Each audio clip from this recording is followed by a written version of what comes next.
Welcome to RIG History Extended, your one stop destination for deep dives into India's glorious past. In today's episode, we journey back to the 7th century to the mighty Chalukya Empire under one of its greatest monarchs, Pulakesin II, known for his courage, diplomacy, and resistance against Harshavardhana.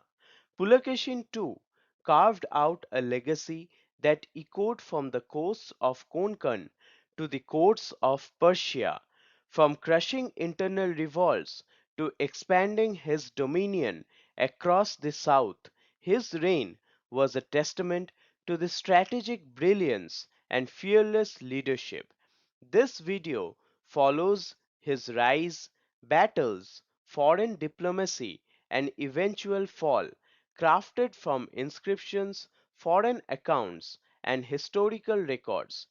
This video will be important for you if you are preparing for competitive exams like UPSC. This one is packed with facts you don't want to miss. So let's begin with Pulakesin II. Pulakesin II, 610 to 642 AD. Pulakesin II was the greatest king of the Chalukya dynasty, ruling from 610 to 642 AD. He was also known as Vallabha, Prithvi Vallabh, Sri Prithvi Vallabh, Parameshwara, and Parama Bhagavata. His rule began amid a civil war between him and Mangalisha, leading to the declaration of independence by many provinces.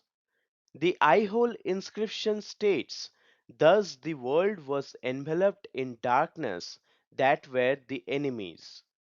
He faced dual challenges, foreign invasions and rebellious subordinates under Appayaka and Govinda. Pulakesin too adopted a divide and rule policy, winning over Govinda as an ally and defeating Appayika. His rise marked the restoration of order and authority within the Chalukya Empire. Subjugation of neighbors. Aihole inscription by Ravi Kriti, a Jain poet, details Pulakesin II's victories over neighboring kingdoms. He besieged and reduced Vanavasi, the capital of the Kadambas. The Gangas of South Mysore and the Alupas were forced to submit to his authority. The Ganga king Durvinita Kongavridha gave his daughter in marriage to Pulakesin II. He defeated the Mauryas of Konkan, Latas, Malavas, and Gujjaras. These conquests brought Pulakesin II into contact with Harsha of Kannauj. In 636 AD, Harsha invaded Kathiawar, triggering conflict between the two kings. Alliance and war with Harsha. Pulakesin too formed alliances with Shashanka of Bengal and Sanyavita Madhavavarman II of Kalinga. He also allied with kings of Vallavi and Baruch to strengthen his position. In 637 to 638 AD, he successfully repelled Harsha's invasion, a major political achievement. Aihole inscription calls this struggle a contest over the Gujarat region of Aparanta. Hyderabad Grant mentioned he earns the title of Parameshwara by defeating hostile kings. His successors said he won this title after contests of 100 battles and defeating Harshavardhana. The Loner Grant, dated 630 AD, implies Harsha's defeat happened before that year. Expansion to the south and east. Pulakesin II's forces captured Pishtapur and Kunala Fort along the coast route to the south. The king of Pishtapur was deposed and Pulakesin installed his younger brother in charge. This marked the foundation of Eastern Chalukya dynasty which lasted till 1070 AD. He defeated the Pallava king Mahendravarman I and forced him to retreat. Mahendravarman was driven into Kanchi, his capital, for protection. Pulakesin too crossed the Kaveri river and subdued the Cholas, Keralas, and Pandyas. After completing his southern campaign, he returned to Vatapi.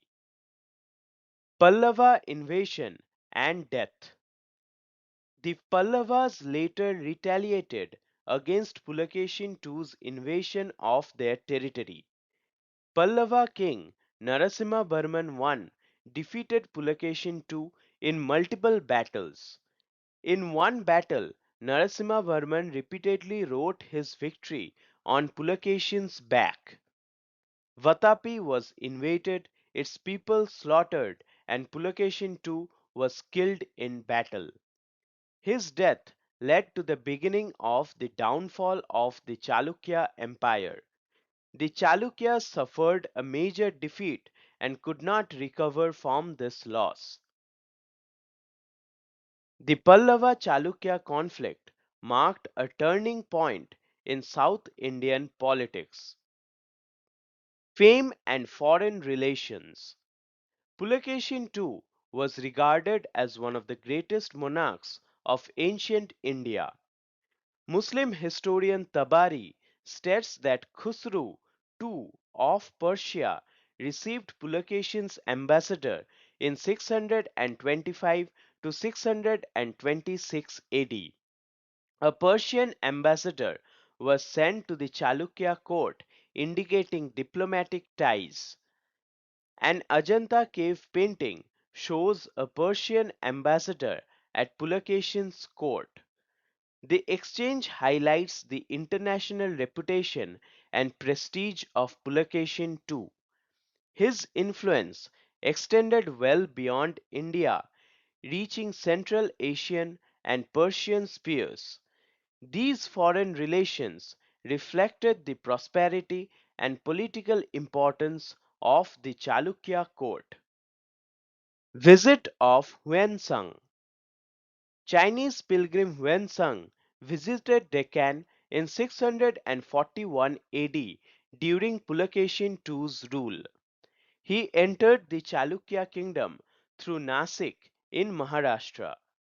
At the time, the master of law faced threats from robbers in dense forests. Huensung described the land as prosperous and ruled with benevolence. He was deeply impressed by Pulakesin II's rule and the loyalty of his vassals. The journey through Maharashtra revealed an organized state despite forest dangers. His observations contribute to the foreign accounts validating Pulakesin II's strong rule. Huensung's account of the people. Huensung described the people as tall, haughty, and supercilious in character. They were loyal to those who served them, but vengeful to the offenders. Insults were never forgiven, enemies were pursued and punished. In hardship, they would forget past enmity and come to help. They fought bravely, each holding a spear and shield, chasing enemies. They didn't kill surrendered foes, but punished defeated generals by making them wear women's clothes. This portrayal shows a disciplined yet fierce warrior culture under Pulakesin II. Warriors and champions of the realm. The country maintained a special warrior class, champions, numbering several hundreds. Before battle, they would get intoxicated with wine and prepare to fight. Each champion carried a lance and forced their opponent in one-on-one duels. They beat drums before battles and killed their enemies in personal combat. Hundreds of elephants would accompany them during wars. These men were highly respected and acted as military elite of the kingdom. This warrior tradition added to the military strength of Pulakesin's army. Legacy and governance. Pulakesin II was a Kshatriya and ruled with wide acceptance from his subjects. His capital was about 5 miles wide, regularly cultivated, and well organized. Yuan Sung described the kingdom as obedient and prosperous. The administration extended from Nasik to Karnataka with strict legal codes. Foreign relations with Persia, extensive conquests, and urban development defined his reign. After his death, the empire weakened, but his legacy endured through inscriptions and foreign records.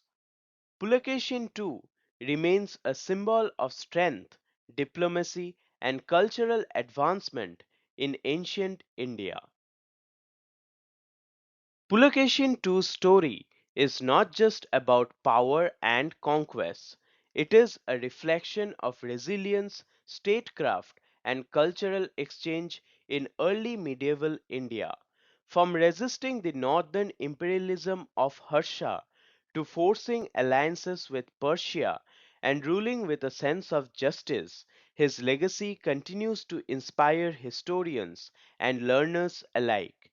If you found this journey into his life insightful, I invite you to support this channel so we can continue bringing such data rich and exam relevant content to all history enthusiasts.